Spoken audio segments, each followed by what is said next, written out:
તો પશ્ચિમ બંગાળથી દેશભરના ખેડૂતોને એ હપ્તો રિલીઝ કરવામાં આવ્યો છે। પ્રધાનમંત્રી મોદીએ ખેડૂતોને સહાયનો હપ્તો જાહેર કર્યો છે।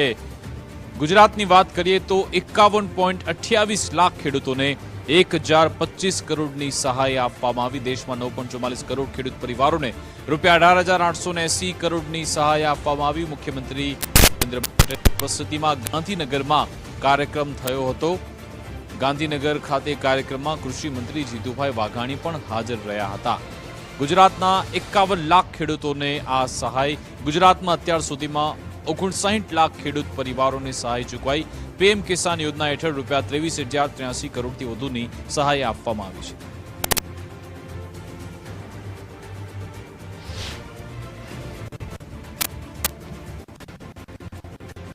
આ તરફ ઓછા વરસાદની શક્યતા અંગે પણ મુખ્યમંત્રીએ નિવેદન આપ્યું છે। મુખ્યમંત્રી ભૂપેન્દ્રભાઈ પટેલ તરફથી નિવેદન આપવામાં આવ્યું કે આગાહી પ્રમાણે વરસાદમાં 10 થી 20% અસર પડી શકે છે।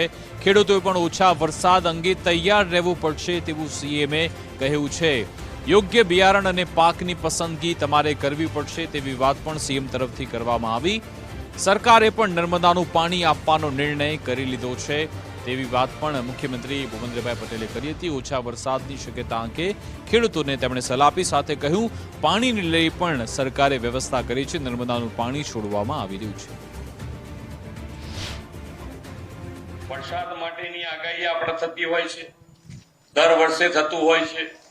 આ વખતે અલ નીનો એટલે કે આ વખતે વરસાદ જે 100% થતો હોય કે આપણા ત્યાં આગળ 70% વરસાદ થતો હોય તો આ વખતે 10-20% એનાથી ઓછો થાય એવી પરિસ્થિતિ સર્જાઈ શકે એવું અનુમાન છે। આપણે અત્યારથી એના માટે ગભરાવાની વાત ના હોય, પણ આપણે અત્યારથી માનસિકતા આપણી બનાવી દેવી પડે કે ભાઈ વરસાદ ઓછો પડે તો આપણે કયા કયા પગલા લેવા જોઈએ, કયો બીજ વાવવું જોઈએ જેથી કરીને પાણીની ઓછી જરૂરિયાત પડે।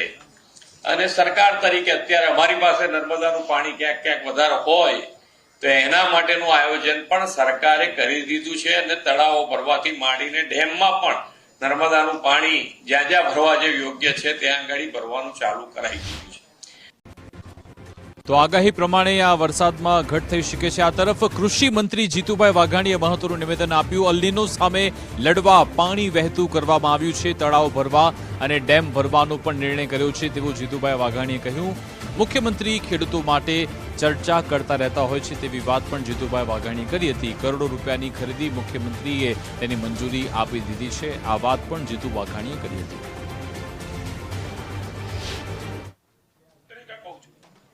સાહેબ, કોઈ પણ બાબત, કોઈ પણ પ્રશ્ન હોય હંમેશા રાતે 11 વાગે અમને ફોન કર્યા છે।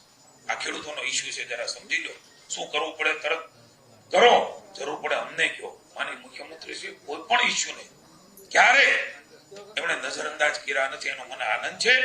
કોઈ પણ પ્રશ્ન ખેડૂતોનો હોય ઉદારતાથી, સંવેદનાથી કે મિત્રો નિર્ણયો કર્યા છે અને તમે એનું સાક્ષી છીએ, પેકેજ પણ આપે અને ખરીદી પણ કરે, એનું નામ મુખ્યમંત્રી ભૂપેન્દ્રભાઈ પટેલ છે। આ બંને વસ્તુ ક્યારે ભૂતકાળમાં સંભવ ન આવી ઉદારતા બતાવી છે, અમારી ફરજ છે। આગામી દિવસોમાં પણ હું ખેડૂતોને ભરોસો આપું છું। મુખ્યમંત્રી સતત રિવ્યુ કરે, ચિંતા કરે છે, સર્વગ્રાહી રીતે ખેડૂતોના કોઈ પ્રશ્ન હોય, મુશ્કેલી હોય તો એના ઉકેલ માટે થૂકના સાંધા ટેમ્પરરી નહીં પણ ભવિષ્યમાં પણ તકલીફ ન પડે એ પ્રકારના નિર્ણયો અમારા સુધી લાવો અને નિર્ણય માનનીય મુખ્યમંત્રી શ્રી અમારી પાસે મગાવે છે અને નિર્ણયો કરી રહ્યા છે।